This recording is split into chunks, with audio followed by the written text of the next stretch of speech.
Étude de phénomènes climatiques et météorologiques. L'effet de serre. Bénéfique ou néfaste? Observons cette animation. Influence des rayons solaires sur notre planète Terre. Décomposons le mouvement. Le Soleil envoie un rayonnement sous forme d'ultraviolet et d'infrarouge. Une partie de ce rayonnement n'atteint pas la surface terrestre. Une autre partie est réfléchie par l'atmosphère. La Terre absorbe ce rayonnement et émet à son tour d'autres rayons sous forme d'infrarouge qui repartent vers l'espace.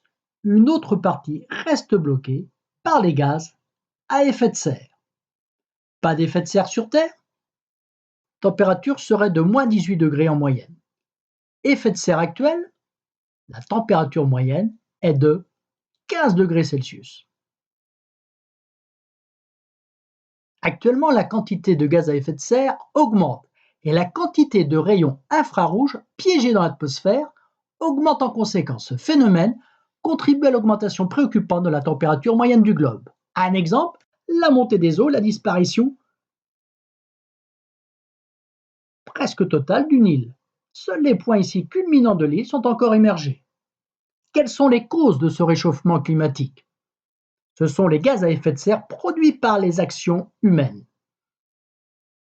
Dioxyde de carbone à 73%, méthane à 20%, protoxyde d'azote à 5% et gaz fluoré à 2%. De quelles activités humaines proviennent ces gaz?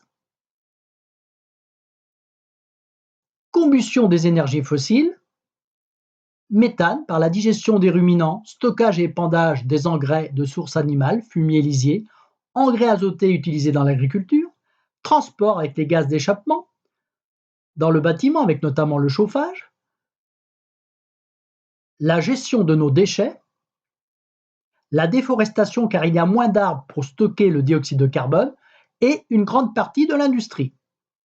Les différents secteurs de production de gaz à effet de serre dans le monde en pourcentage sont l'énergie fossile à 25,9%, les industries à 19,4%, la déforestation à 17,4%, l'agriculture à 13,5%, les transports à 13,1%, le bâtiment à 7,9% et la gestion de nos déchets à 2,8%.